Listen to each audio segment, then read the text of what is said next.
Welcome to Thinking Class, Ed. Thanks so much for joining me. Thank you. It's a pleasure to be here. I've been really excited about this since we got it in the diary. I've been an avid reader of your Substack for some time. I came across you, I think, through my Spectator reading. And then when I realized you had a Substack page, the wrong side of history, I jumped on there and was shocked that someone had the ability to be able to produce 3 posts a week, I think you put out there. And I think in equal measure, you managed to entertain, make hopeful, but at the same time demoralize about the things you write about, wide-ranging topics like London's housing crisis, Alfred the Great, the inability of our political leaders to learn from the past, or whether the recent past or the distant past. And you've also recently set up something called the Canon Club, which I just think is the most wonderful idea, where you're trying to introduce us moderns to Western civilization, the Western canon, because we've become a bit ahistorical. And I don't know where you find the time to do what you do, but I think this is a good way to spend your life and put your talent to use. So thank you for all of that. Okay, that's great. I love all that. Shall I can just keep riffing on the fanboy stuff if you like. No, I appreciate it. Within your posts, I think it's fair to say there's a general undercurrent of writing and talking implicitly or explicitly about the difference between those that rule and those that are ruled.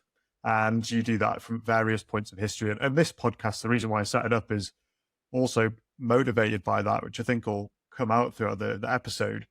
But Ed, why do you think that cultural ruling elites, whatever we want to call them, matter, and the ideas that they hold matter? I think, well, the more what I read about history sort of brings up this fact that even a small sort of educated elites pretty much always end up getting their way in terms of kind of cultural trends and then political trends.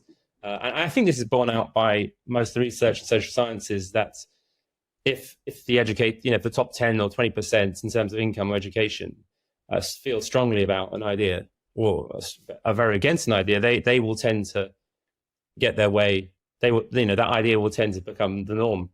Whereas the kind of mass of people don't. And so I suppose one reason, for example, the great kind of conflict in British politics in the last 10 years over Brexit, because that was a sort of, for a number of reasons, the party politics, that was an issue where something that had kind of cultural implications was put to a vote. And in this case, the sort of history's losers still had the numbers to win that vote, and that caused sort of huge consternation, because in most cases, the 48% who are more educated and wealthier and more knowledgeable, and I accept all these kind of Remain talking points that on average Remain voters are probably more intelligent, and that's totally possible to me. In most cases, though, there's even half of 48% will tend to get their way. And if you look at sort of the past history, if you look at that Elizabethan era, we all still, we're very tail end of it, but there was for hundreds of years this kind of notion of English history being very identified with the Protestant Reformation, and that was almost, that was totally embedded in English identity. But if you went back to the Elizabethan era, the majority, even if we had a referendum on a religion in Elizabethan England, the Catholics would have still won until way into her reign, probably maybe the 1580s or something.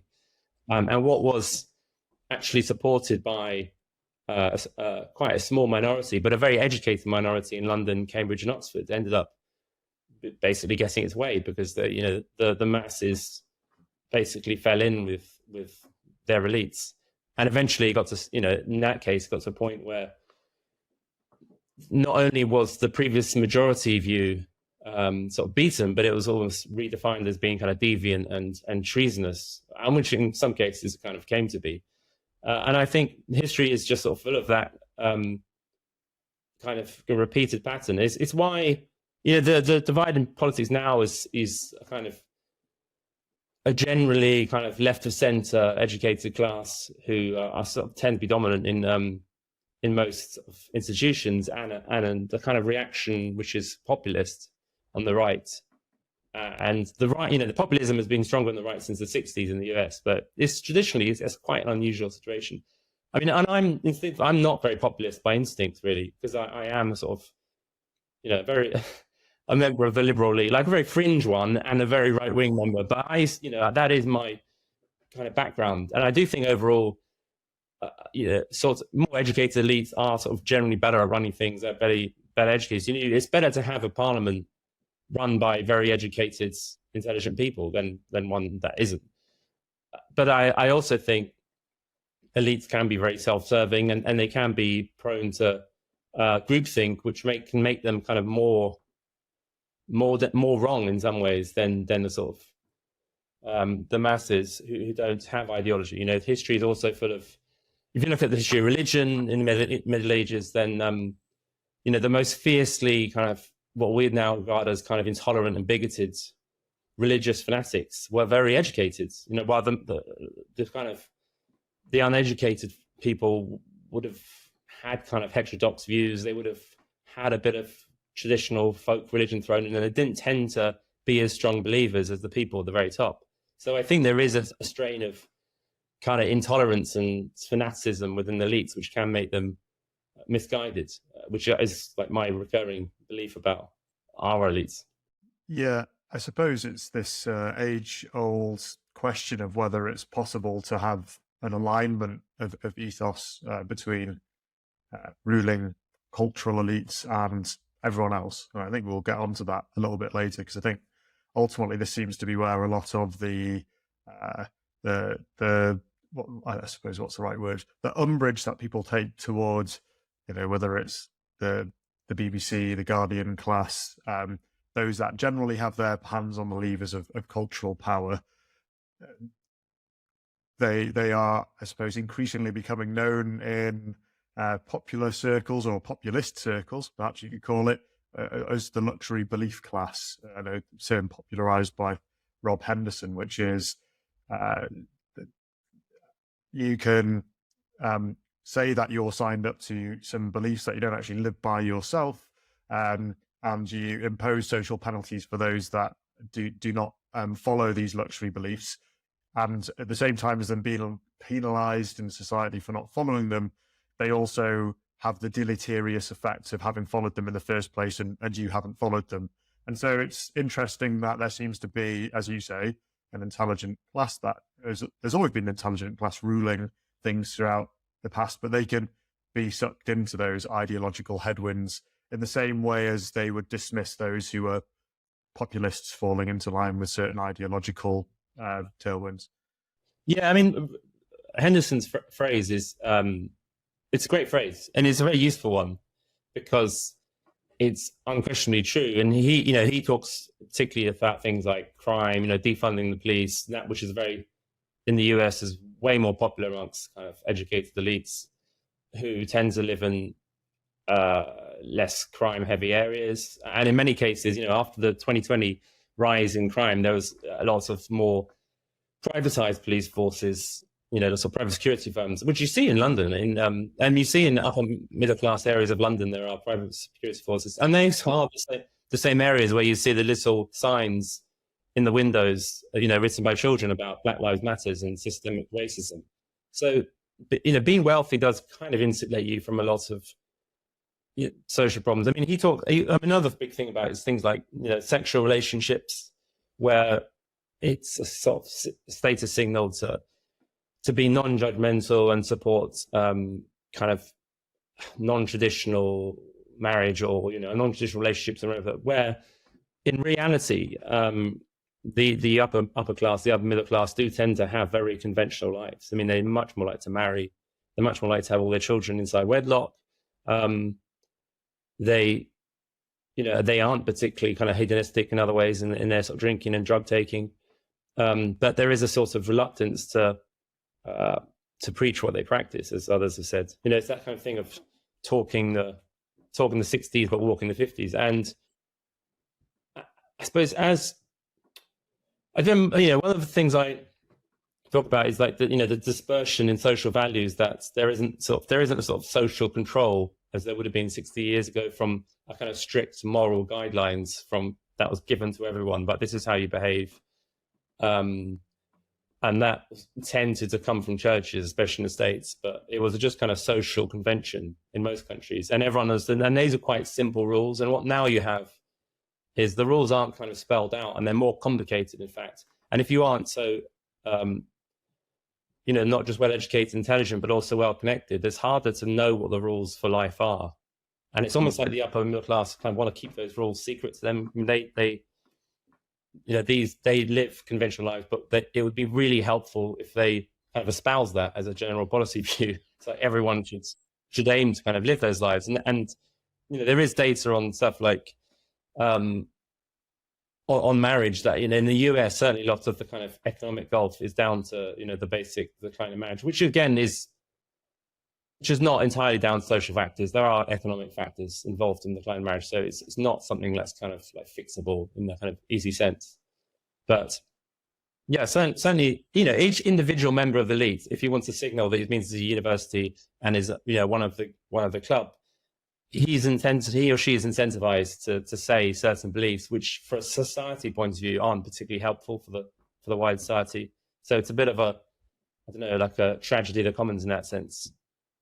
You mentioned earlier about almost wanting to keep some of these secrets to success, good life outcomes secret. I was speaking to Dr. Rakib Ehsan on the show, and he writes and thinks a lot about social cohesion in Britain. And part of the conversation we got talking about the importance of personal responsibility and how it's a shame that that's been pulled out of policy making altogether, because it doesn't really fit with the idea of the policy-making class being able to come and fix the issues. And within that, I think I ended up inadvertently coining the term "from the safety of the castle, those in there have decided to pull up the drawbridge." And that is what it feels like sometimes. And I suppose whilst we're on castles, it immediately brings me to history. And I know you spend a lot of time writing about history. And I get the sense that leaders are increasingly ahistorical. So I suppose, firstly, is it important our leaders are steeped in history? And I appreciate there are ways in which this can go wrong. I know Hitler and Mussolini were famous for knowing their history, and they weren't exactly good, but we also had Churchill. I'm obviously going to bring him up as a Brit, but that famous speech of his, which popularized in the darkest hour, he starts exhorting the British people that what we're seeking to defend is something that makes us unique. We're, a Christian civilization, and if we are able to stand up to the Nazi threat, then we might be able to embolden our European neighbours to do the same. So there's examples of which history is important to be able to rally a people and give them a sense of common purpose. Do you have a view of why you think knowing our history is important, and do we need historical leaders? I mean, you could add to Hitler and Mussolini. I mean, Putin is probably the biggest fan of, and it's been a lot. Apparently, there's been a lot of lockdown reading about Alfred the Great conquering Ukraine. So, I mean, I agree with Dominic Sandbrook on this in some sense. And a lot of history is probably quite bad for a society, because historical memory kind of sort of bring old wounds back and kind of trigger more conflict.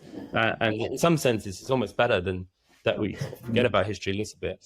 I mean, of modern leaders, it's hard to look at them and not be quite negative in comparison with someone like Churchill, who had this kind of sense of Britain's long history and its destiny.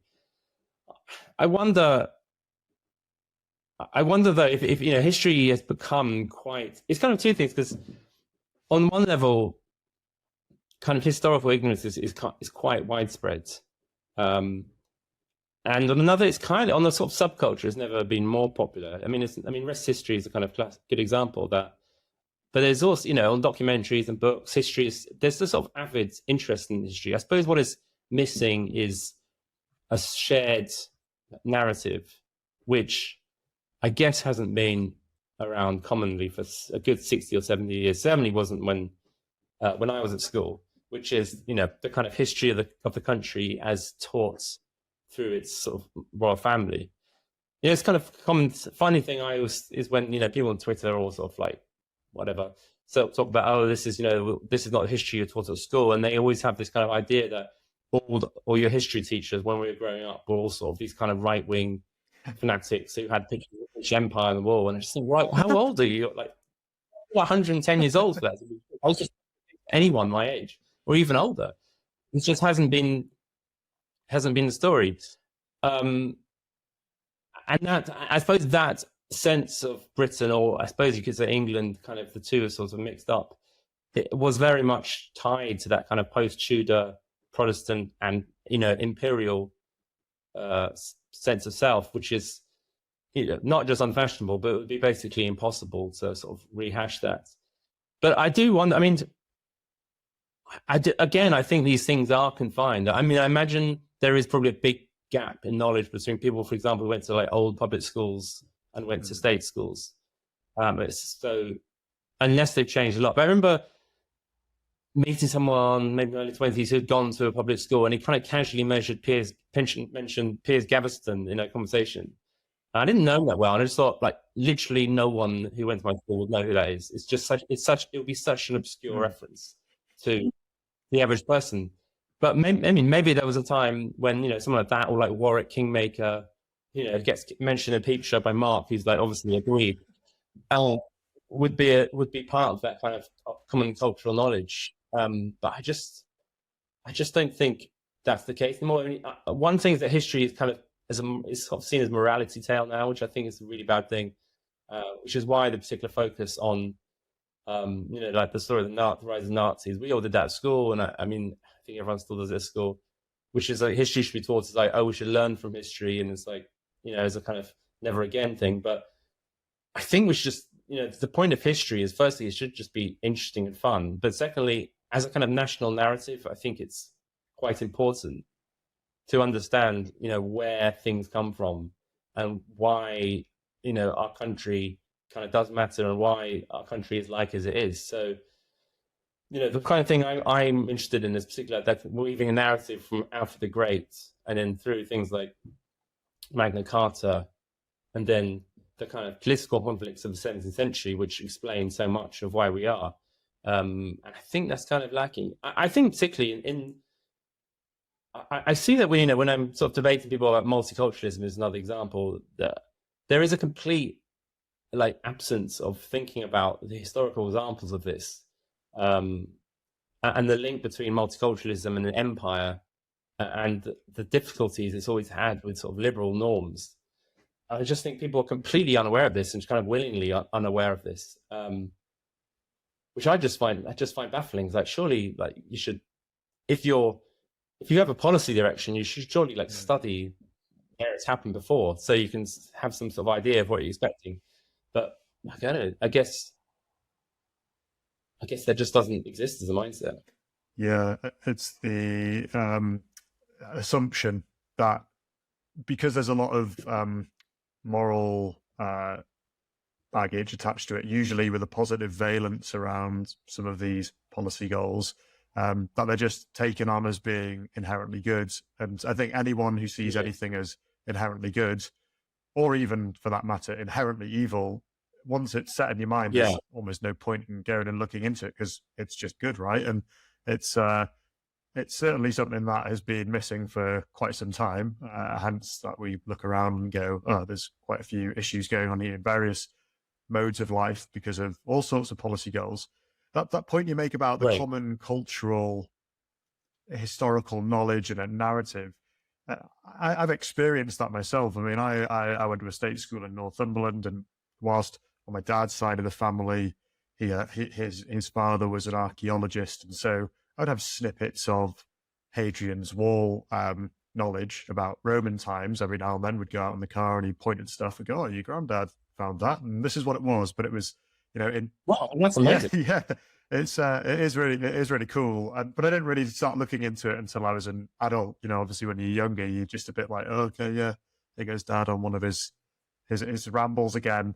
My kids and me, when I'm taking them around churches, cathedrals, Maybe one day they'll appreciate it's fascinating, but Yeah, well, I live in hope for you, so, because it's so enriching when you do discover these things. And I know certainly as I'm Northumbrian, but on both sides of the family, you know, that on one side there's someone who goes back to, you know, and I found all this out much later on.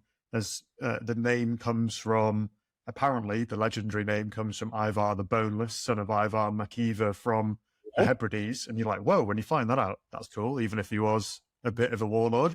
yeah, you know, he wouldn't fit in with today's society, Yeah, but you know, exactly. We came good in the end, seemingly. You know, we fell into line with the Christianizing culture, which certainly was much more gentle in its outlook. And then on my mum's side, there's East Anglian down to, you know, over 1,000 years, where apparently a king from a small Norwegian island came over. His surname was Farthing. So actually, there's an Anglo-Saxon Farthing line, but there's a Viking Farthing line, and then they became treasurers for the local rulers. And anyway, they were dispossessed when the Normans came over. Apparently, you could see it in the Doomsday Book. But once I learned these things, and then even learning about the history of Northumberland, like St. Cuthbert, and why all of a sudden I start to see why everything was named after Cuthbert and Aidan, and who they were and the impact they had, and stories about the war, you know, praying to St. Cuthbert and bring the fog of war to put the Nazis away. I mean, it's all amazing stuff. And when I had those, I found that I started to, well, one, this kind of internationally minded, amorphous cosmopolitanism started to melt away a bit. And I found that decisions that I was making, the way I was seeing in the world, was much more rooted locally, socially, nationally. And I started to actually have a sense of what you were talking about, why it's important to know what the country is and where it's come from and how it differs. yeah, it's it's important. And I mean, I think it's healthy to have a sense of like rootedness in that sense, and it's also important to just have a kind of common culture, I suppose a common cultural language that isn't based in like Harry Potter and superhero films and stuff like that. I mean, and that's what the Canon Club, that's what the idea, and we've had 2 so far, where it's just a matter, I'm really keen to do more, and there is definitely demand, and they all sold out very quickly. It's just about time. But I found, you know, I mean, history, I've always read a lot about it, so I've always known a bit about it, but lots of more cultural things, you know, poetry, literature, and arts, music. I'm kind of got to the age where I'm just embarrassed. There are so many holes, and I think a lot of people will feel like that, and it would be nice to have that common culture so that, you know, you could, I don't know, reference Wagner or something, and you know, someone somewhere might understand what you're talking about, and it wouldn't be me, but I feel that in when the common culture is kind of amorphous and also kind of quite lowbrow as well, then it's quite important for us to kind of remember, you know, to remember that kind of common cultural heritage. Yeah, and perhaps that's where you start to get the alignment that we seem to be missing between rulers and ruled, which we've referenced so far. That chasm between rulers and ruled at the moment, as we talked about, seems to be as big as it's ever been. Are there any times in history when elites have been better aligned to the masses and have served them? Trying to find a positive example. I think we are in quite. I've really criticised for sort of being nostalgic about the Victorian era, but I definitely think if before the Second World War, before the First War, there was definitely a kind of cultural alignment across social classes in England, even if there was a huge economic divergence between people. In the Victorian era, I think the average MP or aristocrat had social values that were pretty similar to most of the population. And that was probably reflected in the sort of social improvements that did happen in the year. I mean, it's certainly the case that 70 years ago, if you have it, you could probably, if you're an average voter in an average city, you could probably guarantee that both the two-party candidates you're voting for would have pretty much similar values to you on a lot of issues. The main division would be over, economic redistribution. But on some moral values, they'd be very different. I mean, what's happened is that moral values have just diverged a lot. So there's a wider spread across society about what people view, what people believe, and there can be, even within parties, like huge divergences on sort of basic moral issues about what is right and wrong.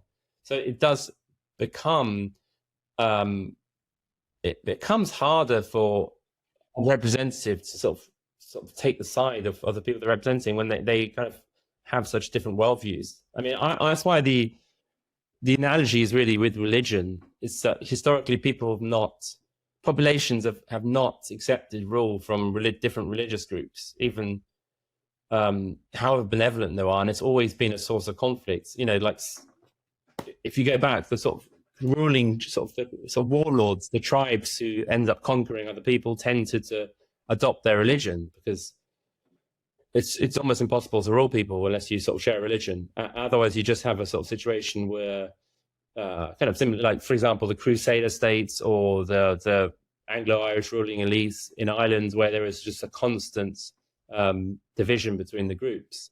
And when you have really, really different sort of social values between a ruling class and the population, then the kind of sort of level of sympathy between the two is kind of unsustainable. I mean, the counter argument is that eventually the populations large start to adopt the beliefs of the elites, which does tend to happen. I think that's happened in every society, because people tend to mimic those sort of social higher up the social ladder, and they tend to, in many societies, adopt their religion as well. I'm looking at Spain. Spain became mostly Muslim because people just sort of adopted Islam as the kind of high status religion. There's a bit of persecution, but not that much.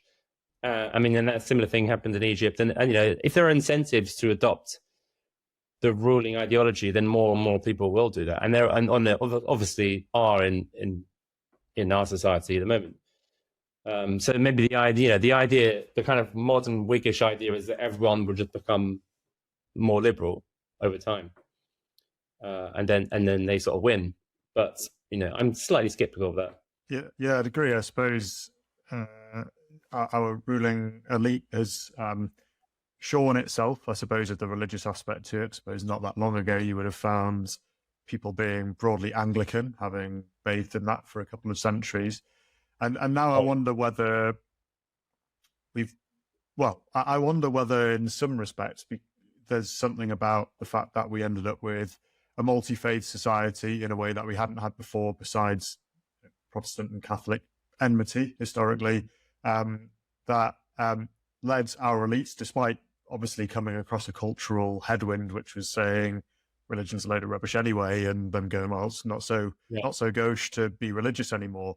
But whether it's almost shorn of itself of that and gone for the full-blooded secularism and liberalism as let's do this because this way we're not causing religious divide. But it feels like that liberal project, based on where we're at now, is probably no longer tenable, and it makes you wonder where you go from here with regards to the ideology that is generally held by the elites, when so many people, regardless of faith background and cultural background, seem to be not aligned with it anymore. And will they feasibly take up those luxury beliefs, as it were? It doesn't seem obvious that they will. Yeah, I don't know. I mean, there are lots of examples. I mean, you could pick and choose examples where elites have imposed basically their view on the public, and in some cases they've been successful, but there are other examples where they haven't been successful. The comparison between sort of the gay rights movement, which did tend to be originally kind of quite a patrician thing, and it wasn't sort of democratically won. It was basically sort of liberal MPs originally, and then up to gay marriage, where it was based, imposed by the courts with the backing of corporations, and that has undoubtedly won. And then the comparisons were made with the transgender movement, and there was a kind of explicit warning saying, if you oppose this, you'll look like the sort of bigots who oppose gay rights. But I think the two are sort of very, very different. And in Britain, at least, certainly the transgender movement has kind of started to suffer setbacks in that the public have turned against it. And what looked like a sort of something that was on the right side of history that would triumph is now increasingly, viewed as quite extreme and a big mistake. And in in the case of children who've had surgery, might be considered an incredible scandal. And then there are lots of areas where progressive ideas kind of had setbacks. Crime, for example, in the 60s, the American public turned very much against liberal criminal justice policies, because where something has obviously tangible and obvious downsides, the public will turn against it. And when there's you have a crime explosion like America did in the late 60s, then that provokes a huge reaction against it. And I think one reason that kind of liberal ideas are more successful in the 1990s in the kind of Blair, Bill Clinton era than they were in the 60s, where they led to Nixon, is there was less violence, it was less extreme sounding, it was kind of more moderate, and so they were able to push their ideas kind of more subtly. And the 90s was a great period of kind of liberalizing views in both the States and Britain on many issues. On the most explosive issue is probably regards to I would say diversity, immigration, Islam, in the sense that you have a sort of three-way culture war there, which makes things very complicated. Muslim immigration and integration has happened in the background of this kind of big divide between conservatives and liberals in Western Europe. And liberals, particularly sort of like more radical liberals who are sort of more kind of pro-free movements, have sort of seen Muslims as natural allies against the conservative movements, because they are more likely to have a sort of more pro-cosmopolitan worldview, and they tend to vote for centre-left parties. But it was always going to be a very, very uneasy alliance, because on kind of social issues, most Muslims in Britain are much more conservative than the average, white British conservative. And they've always seen conflicts about teachings in schools on this issue. And now, since October the 7th, there's obviously much more of an overt problem with violence and a threat of violence, which people are more waking up to. But I mean, the problem is that liberals are in control of most institutions, including education. And I think conservatives are probably better at actually integrating people, because they have a more obvious sense of what the nation means and what you should do to integrate into the nation. So it comes down to what I said about like clear rule books. If you look at migration in the 19th century, stuff like the Jewish free school was established. And it was established by the long-established British Jewish community, which dated back to Cromwell's time.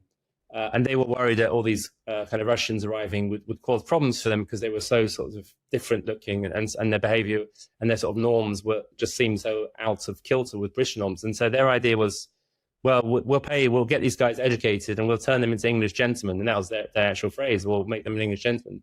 But it was much easier because you knew what an English gentleman meant then. It was a much easier rule book. And if you wanted to enter British society, there were sort of certain cultural norms which would kind of help you access it. And it was most importantly led by sort of social leaders who expected things like patriotism to be among those norms. Well, today, if you want to signal that you've been to university or you've made it, you espouse sort of progressive views, including kind of anti-British views. That's how you rise up in society. So there's a kind of it's very hard to integrate into that kind of club, because the rules are so unclear and ambiguous. So this kind of three-way kind of culture war makes things like very complicated. The cultivation of the English gentleman. I spoke about this with an academic at the University of Leeds on one of the episodes, and I brought up the very well documented differential between worldview between academics and between liberals and conservatives in the academic world. It used to be 3-1 about 50 years ago in favor of liberals, and then now it's something like 9-1. And I said this surely must be a problem because, if that was a it's a very bad analogy, but if that was a cordial, that's a very weak juice there. It's not really giving people a look at a wide range of worldviews, but also he was writing a bit about epistemic humility, and particularly in the context of business schools. And yet in the paper that he was arguing for, there was lots of talk about the UN Sustainable Development Goals, and they were all internationally minded policy goals. And I'd said to him, I don't watch a lot of telly, but I was watching the film Chariots of Fire a few days before, and it was about Howard Jacobson, the Jewish runner, and Eric Liddell and his rivalry with him, Eric Liddell being from Edinburgh. And what was really interesting was they both went to Cambridge, and the Dons in the Cambridge college that they went to spoke about how it was their duty to create Englishmen. And that point you were making, you're much more able to point to those. And even Howard Jacobson himself said, my dad's a Lithuanian Jew, but he absolutely wants me to become an Englishman. And as you pointed out, is that if you want to show you made it now, if you're in an elite position, including in many of the universities, it's more of a cool thing to be anti-British, anti-English. And I think you are right about the integration point. I think post-October 7th, I think conservatives probably do have an easier sell insofar as they can point to what it is that you're supposed to stand for and cohere around that. And I know Professor James Orr from Oxford has been quite vocal on this, and he was on a trigonometry podcast with Stephen Hicks, and James Orr took the side of conservatism, Stephen Hicks took the side of liberalism. And he said, look, all the things you're saying are great, Stephen, about liberalism and what it's brought to us. But when you see what you see on the streets of Britain now and the social cohesion issues that we have, if you don't have a story to tell, if you're not able to say what people are meant to cohere around and how it is they're meant to relate to one another, and you don't point to anything because that's seen as an oppressive, out-of-date story and we don't need that, or that people don't even believe in the ideals of liberalism anyway, how is it that you can ever expect to govern them? I don't know whether there's ever a prospect of it somehow swinging around, perhaps not in our lifetime. Well, it's hard to imagine it. No.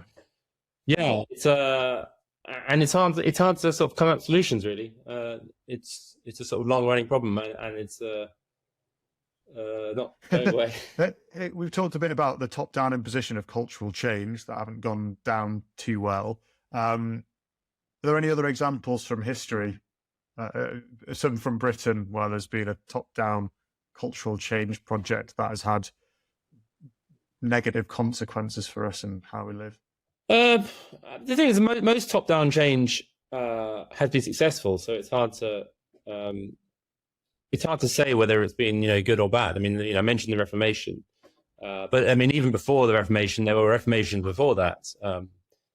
But the church leaders in sort of changing medieval society by sort of making it more Christian, I suppose you would say, and it's always being the people who have access to literacy and knowledge who have been in charge of these rules. I suppose in more if you look at the age of revolutions which starts in the 18th century, then the story has generally been about kind of radicals imposing ideas which tend to get rejected, and that leads to reaction, and then someone comes along who will be essentially conservative, but accept some of the revolutionary changes. And I think that's what I'm talking about Napoleon, obviously, but that's what successful conservative leaders tend to do. Because all revolutions, including the sexual revolution of the 60s, conservatives will always accept some bits of it. They always say, yes, there were problems with the old system, of course, that's why people want to change. But it's about accepting, what is good and what has gone too far. I think what we have a problem now a little bit is that we had this kind of big revolution in the 60s, and we've had a sort of, since then, there have been sort of spurts where it's become had more energy and the early 90s was one kind of age of political correctness, which kind of laughed at the time. But political correctness succeeded in the sense that it helped to massively spur the imbalance in academia. You know, is that? I mean, you said I think it's 9-1, but amongst younger academics, it's far higher. And in the States, in some areas, it's almost like 100-1. And history is like 35-1, I think, in academics between Democrats and Republicans. And these are stats that came before Trump. But I mean, after Trump, you can say, okay, maybe the Republican Party's gone a bit insane, so you know, it's people are going to leave it. But this was happening well before him. And then, you know, in the 2010s, for a number of reasons to do with generational change and technology, there's been this kind of radical shift in political views amongst the educated upper middle class, especially in the States, on all kind of issues. They've become far more radical. And you know, there was this New York Times kind of graph the other day which showed this polarization between Republicans and Democrats on immigration. Right. And actually, the Republican thing being is that they try to make the chart look like it being, but the Republican thing being exactly the same, and the Democrats have just gone completely wild. And a lot of, you know, kind of progressive issues, which, you know, referred to as woke issues. The Democrats, you know, upper middle class, educated white Americans are way more extreme than any other segment of society. And the more educated you are, the more extreme you are. And that includes, you know, believing stuff which is kind of quite provably incorrect. You know, the stuff that their understanding of how many unarmed black men are killed by police, which is like several magnitudes out in many cases. And so when you get an elite that extreme, you either two things: either everyone else is going to follow them, or there's going to be kind of conflict in society. Whether, you know, I don't mean necessarily violent conflict, but I mean like strong kind of culture war conflict, and populists will sort of end up opposing them. And the populist thing happens because, well, for a number of reasons, but one is when mainstream conservatives accept progressive viewpoints, and their thing is just, oh, we're going to slightly slow down this revolution a little bit, then I think inevitably populists just end up taking their place. And I mean, that's obviously happened in the States. It seems very likely that Trump is going to win again. I mean, not the presidency necessarily, but it's obviously going to represent the Republican Party. And, you know, across Western Europe as well, and populists have, you know, the populist right has overtaken the kind of mainstream right in almost all countries now. I mean, in Germany, they're just ahead. Then Britain's a sort of the exception. Yeah. Well, let's see where we stand in 5 years' time. Yeah, I mean, absolutely. I mean, the electoral system makes it very hard for the Conservatives to be displaced, but it also means that if they are displaced, they're not coming back. So it's a much more winners take all situation. But I absolutely see that, because they haven't really articulated why, you know, they disagree with progressives on a lot of these key issues, and things like, you know, diversity, multiculturalism. They just, you know, they routinely say, yeah, this is a great idea. It's like, well, like, you're a conservative. Like, do you actually believe this is a good idea? Because I don't. I mean, you know, if you believe it and they believe it, I mean, what are we voting for? What's the dispute exactly? Yes. I think the conversation has been live for a long time, but I think it will get pretty fervent should the Tories be roundly defeated and there's a free for all for the party. Let's pivot a little bit to something that you've written and spoken about a bit recently. You write about nice things and that it's okay to have them. I want to get into this some more, but let's start with what you mean by nice things. My main thing is things that we can share as a society in a sort of open space without security. I mean, I use the analogy of, if you're a member of any sort of private club, not necessarily mean an upper end club, but any kind of space where you can leave things lying around without fear, and you can feel a sort of sense of trust, or you can, you know, go about your business without any kind of fear of crime or stuff like that. I mean, that is, I mean, you know, one of my main goals, hopes, is to live in a sort of more high trust society where there doesn't need to be sort of constant security. I mean, I don't want to sound too pessimistic about it. You know, crime in Britain is not high, really. I mean, we do live in a surveillance state, which is the main reason, but you know, we don't live in a hugely disordered state. But I mean, one of the I mean, I wrote that piece in particular. It was after the Manchester bombing.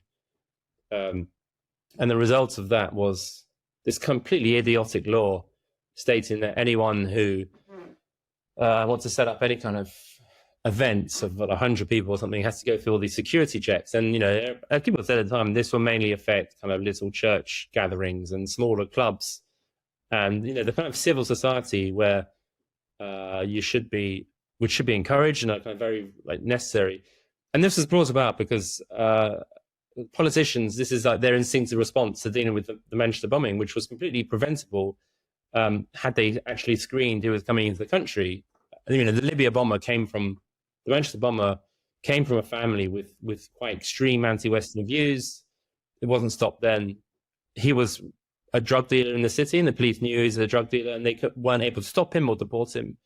And even as he was about to bomb the place, one of the security guards said afterwards, I felt uneasy. I thought there was something wrong there, but I felt like I couldn't say anything because I would be accused of racism and my life would be ruined. And he was probably completely correct to do that. And so their response to this kind of breakdown of trust is that, if you go to a theatre in the West End now, all your bags have to be searched. And it's like, that's such an unnecessary penalty it's a small thing, but it's a bad thing to have these kind of constant penalties in your life because the people who are supposed to be guarding you aren't doing their jobs properly. And since that law was passed, a number of organizations and clubs have complained and said, we haven't been able to run our events because of this law. It just seems like completely needlessly making our lives worse because we can't deal with the actual problem.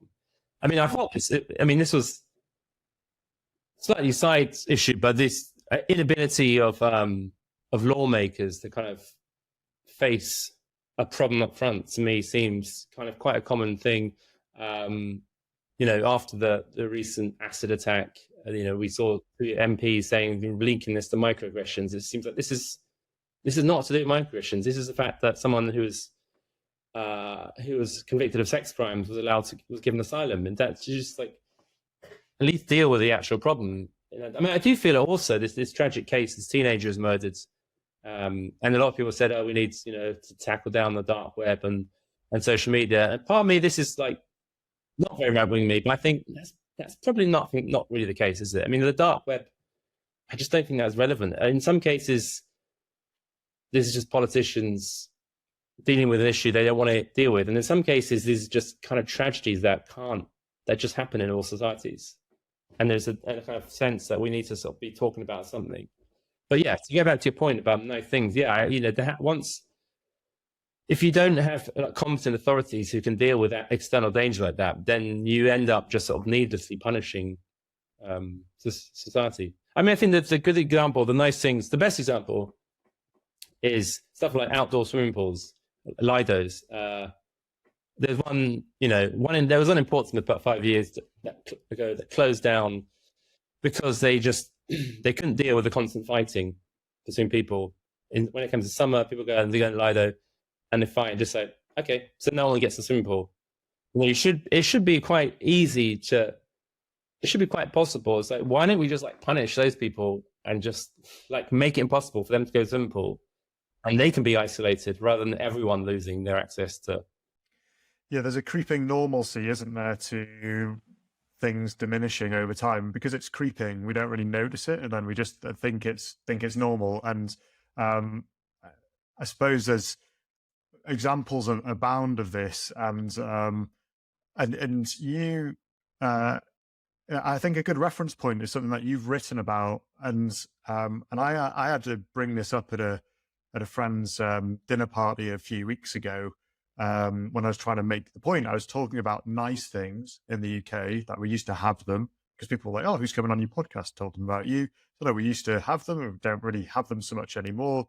And they immediately jumped on it as to physical things, and because of our colonial past, if we had nice things, we just took them from places. So no, what I'm trying to get to is, regardless of the ins and outs of that, there's a cultural and social aspect to this too, and. The reference point I'm on about is you wrote about the Singaporean Premier Lee Kuan Yew, who came over to the United Kingdom, was in London just after the Second World War. He stepped out of a tube station and saw an unattended newspaper stand with an honesty box in the middle of central London. And he took a deep breath and said, and this is what I call a civilized people, or something to that effect. And when I brought that up around the table, everyone was like, what? That existed? And that was supposedly in a regressive time when we were just, morally backward people. And this is, and that's where we come from, right? The creeping normalcy. Yeah, I mean, it was only, and I thought about that because I have a friend in Singapore and he just posts pictures, partly to wind me up, I think, laying his bike unlocked on the main roads overnight, and it just doesn't get stolen. And that was completely normal. People would regularly, if you look at those, the Pathé news reels, which are so sort of subversive now, showing life in Britain in the 40s, 50s. And the thing you always see is, someone goes to the shop and they just leave their bike outside. It doesn't get stolen. That is completely possible.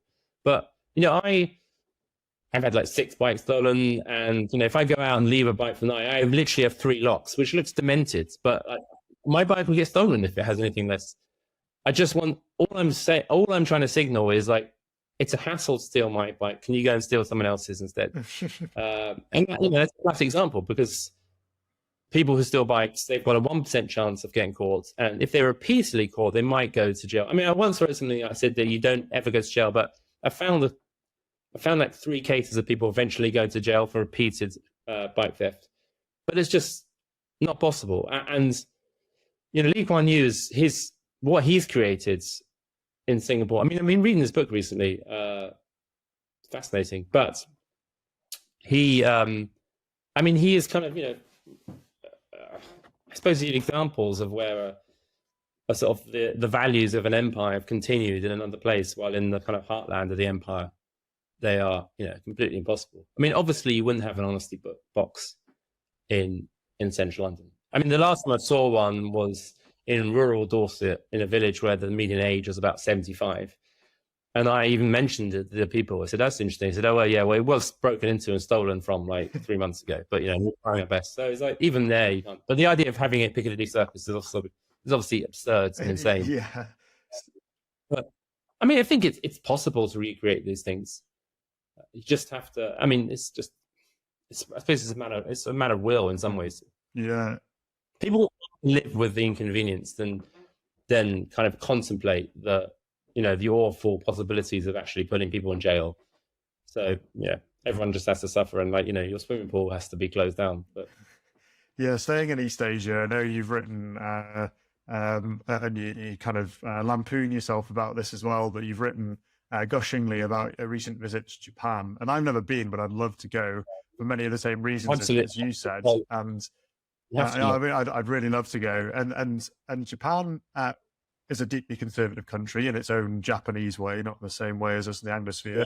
And everyone who goes, no matter of what political stripe they are, they love it too. But what I notice when I speak to them and when I hear about the things that they love it for, particularly if they're of the liberal bent, is that they love it for those like deeply cultural, they know who they are reasons, and that there's a deep respect between people, and there are social norms in place. That's all very socially conservative thing to say. But if you were to suggest anything similar in a British context, they would be bridled at as being somehow oppressive or not right. And that's the interesting thing, is people say, I would live there in a moment. I mean, Prince Harry's a great example of that. He came back, was like, I would move here if you'd have me. And I didn't realize that. And he's, the archetypal person who would probably push back against anything that would be seen as, stuff. I think there are certain things about Japan that people say wouldn't be applicable to British culture, and in some cases, obviously correctly so. Obviously I was visiting there, and people who live there sometimes give it like a different story. For example, there are a lot of social pressures which can people do complain about stuff like if you're putting on weight, people will openly tell you need to lose weight because you should be fat. And on the other hand, there are just no fat people there, which is very, obviously works. Another thing is that it is quite a xenophobic country by most accounts. People work there say it's there is a bit of even if you're working, people will slightly not integrate you into kind of social life in the way that in the West, if you're from national London, you'll be completely integrated. And people who've gone there talked about seeing signs by bars saying no foreigners. I didn't see any of that. So I literally didn't see any kind of sign of that. Apparently there'll be signs saying, only Japanese spoken, which is kind of a way of saying no foreigners. So, there are certain things that can't be replicated because Britain has, Britain's very much like Japan in its history in some ways, but it's always been a much more kind of open country, and the British are kind of noted for their curiosity about the world, as explorers. But there are also things that I think, I don't think we could be as polite as the Japanese, but I think we could get like 90% of the way there if we wanted. I've really noticed it with, for example, I mentioned I was told off, but I was having a conversation with this Indian guy, and I was just asking him about life in Japan, and a salaryman like told me off and said, "Oh, I'm not going to do the accent, I'll get in trouble. You shouldn't talk in a train." I thought, okay, and I sort of looked at him sort of very respectfully. I'm sorry, I didn't know I was being loud. And since I've really noticed in England, since like everyone has their conversations on their phone on the train, like everyone has everything on loudspeaker. I've noticed this like all social classes, all ages. I was on the train last week, and there were two different couples doing it opposite me who were like talking on loudspeaker, and one of them were quite elderly. I just thought this is really noticeable after Japan, the kind of lack of politeness and respect for other people, which I think was. I mean, one of the ideas I'd like to do, the Meiji restoration, which I'm fascinated. I'm writing this post about now, but I've kind of got sidetracked, so I haven't finished. But when the Japanese sent out several hundred of their sort of best young people to the West, in particular Britain, France, and Germany, to find out what they were doing, to how you turn your country into a modern state, and they went all over Britain. And it worked, they caught up really quickly and they overtook the West in many ways. But, I'd like to do like a reverse version of that and send over some bright Oxford and Cambridge graduates to Japan and Singapore and Taiwan and places and find out what they do right. Because in many ways, it's just incredibly refreshing when you go there. Like your cortisol level, after being in a Western city like London, or especially like Paris, and Paris is beautiful, but it is a bit of a toilet. And your cortisol levels are just so low. After a while, you just become so used to being completely unstressed. You're never going to be bothered by anyone. Everyone's so shy. There's just zero crime. I'm on the train, on the tube, every time I'm on the tube.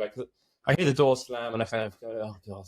And if a guy comes on, starts begging, and it gets it's become much worse in recent times, and just doesn't happen in Tokyo. It's very strange. And you come back to England and it's like you hear the, see it, sort it, say it advert on the train, and you just kind of feel a bit of despair. But yeah, I mean, I would absolutely 100% recommend going there. It's just, I can't wait to go back. Yeah, it's definitely on the list. I think we're mooting a trip there next year. It's remarkable how quickly a social norm can disappear, because that talking on public transport, that once the barriers opened, that was that. But I remember even as close as like 6 or 7 years ago, that wasn't really normal. I was traveling around South America for a few weeks, visiting a friend who was out there on sabbatical. And I remember just being infuriated by being on night buses and everyone having their phones on and playing things really loudly. And I was like, God, this has been a great trip, but that'll be one thing I'm looking to get back to Britain. At least we mind our P's and Q's. And it genuinely didn't really start happening until 2020s. And I was like, just, it was completely very, very rapid. I just thought in lockdown, because it seems to be after lockdown, everyone's just forgotten how to pay. But people talk about, I even noticed it in the theatre, people are doing that as well. People are like chatting away and stuff like that. I don't know how you reverse that. I mean, you can have, we probably need to have some sort of government advertising campaign, to like stigmatize things in a way they sort of stigmatize like drink driving once. There has to be an effort, or, littering. So you just don't have your entire conversation. Don't play your music to people on the train. I don't want to hear it. If I want to hear it, I listen to it myself in my own space. Yes. But Disneyland, Disneyland. I was at Japan. It's like Disneyland for conservatives. It's just like everything's a play park, and everything's kind of shiny and bright, and there's kind of music everywhere, but it's not annoying. I mean, there is that kind of there is a certain amount of that meme of the sort of soy face where people look at stuff in England is like, or the West, it's like, and then you see the same thing in Japan. It's like, oh, wow. And it's definitely that, because there's a lot of sort of modernist architecture, which if back home, I think, ugh, it's horrible, but it just looks amazing in Tokyo. Yeah, we need more of this back home, and then you get back home like, oh, this is terrible. It just yeah, it just wouldn't work. Yeah. I mean, I'm sort of being like sort of the liberal who likes kind of social norms there, but yeah, it's just absolutely great. Well, no, we're heading into the end zone. We've spoken a little bit about prospects, perhaps lack of them, or unsure of how to get them back with regards to nice things. As I had my customary scroll on Twitter as I made some various posts for the podcast, I came across a tweet from Sam Ashworth-Hayes that seemed to really link with what we were talking about today. So I'm going to read it out and see what your take is on this. I think I'm read it out.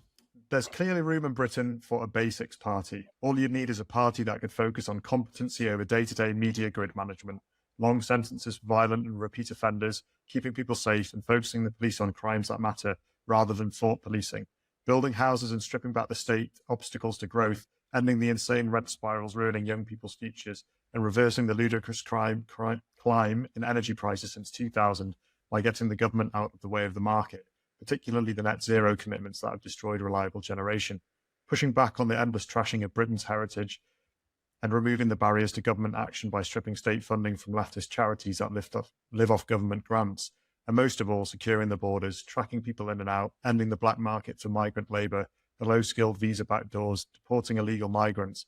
It's core conservative fare. It's also exactly what the Conservative Party doesn't want to deliver. It's been warped into a vehicle for defending rent-seeking, and it needs to be replaced by something that actually values Britain, that will deliver growth. What's your take on this, and what would you tell our current crop of political leaders to pay attention to? It all sounds very good. We should make Sam Prime Minister immediately. I think, yeah, there is, a core area is obviously housing, and that's not working. And that is related to planning. I mean, the net zero thing is you're keeping the energy prices so high. I mean, the main thing is I think people are only becoming aware of this, partly through TikTok videos, strangely enough, is that Britain is quite a poor country now, especially compared to the United States, but even compared to other European countries, which are also seeing relative decline. And I really would want us to become richer.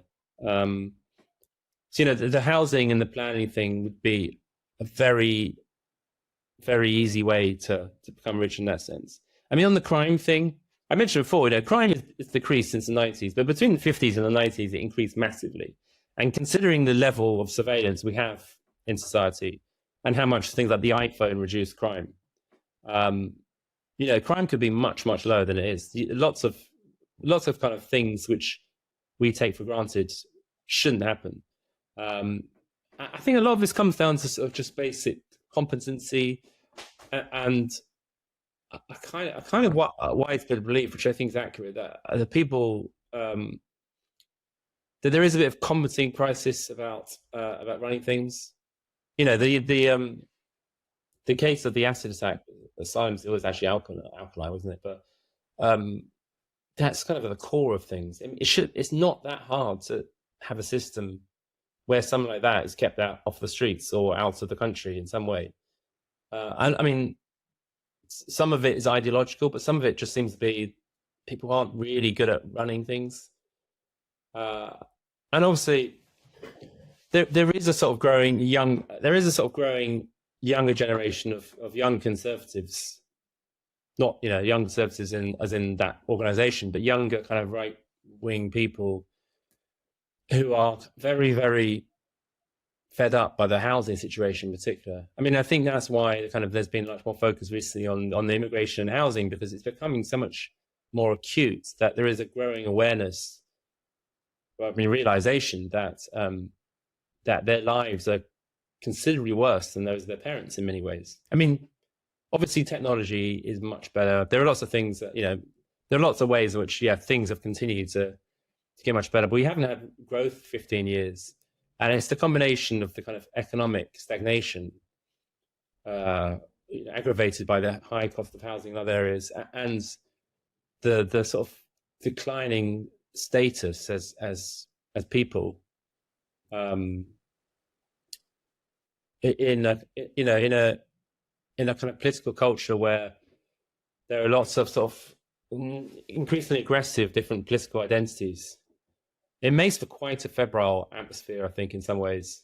And there is a gap in market for a politician who can address these issues and just seem even vaguely competent. That would be, I mean, I think part of me would like to just have some boring corporate person running things, just have some MD of a company. I mean, I'd like basically Ryanair or something, Michael Lee run the country. Because, it seems like quite good at, sure, it'd be like £10 to go to the toilet or whatever.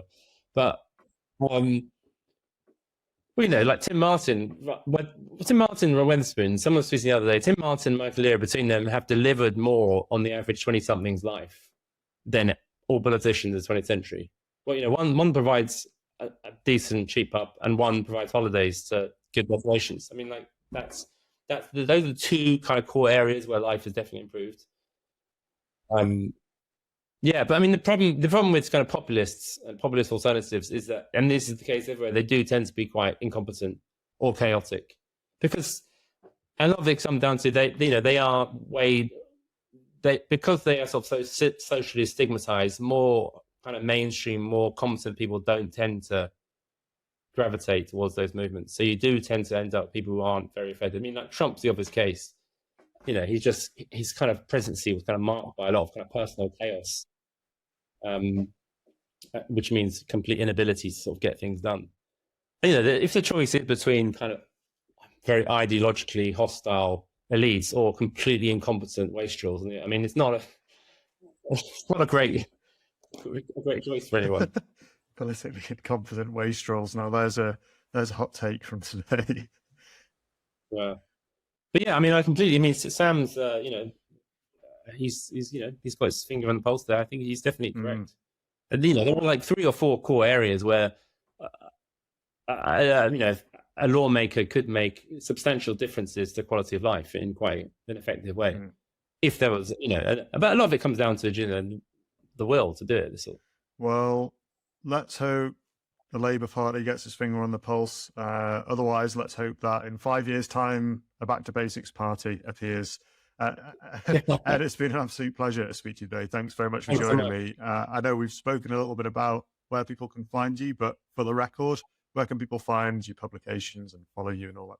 Yeah, good. So it's Wrong Side of History. I think the actual web address is just edwest.co.uk, because thanks to Elon, I had to change the Substack because of blah, blah, competing things. But yeah, or just Google Wrong Side of History Substack and you'll find me there. Great stuff. Well, thanks very much, Ed. Until next time, keep fighting the good fight. Thank you for joining me in Thinking Class today. To keep up to date with all that I am doing, please subscribe to the Thinking Class YouTube channel @ThinkingClass and follow me on X @ThinkingClasses. Thinking Class seeks to understand the civilizational issues we face and why what our leaders do in response matters. Here, I seek to explore the ideas, values, and culture that made our civilization, those that are unmaking it, and how leaders at our public and private institutions should respond. Engage with me on YouTube or X, or write to me at thinkingclasspod@gmail.com to tell me who you want me to speak to and what topics are important to you. I look forward to seeing you there and joining me on this journey.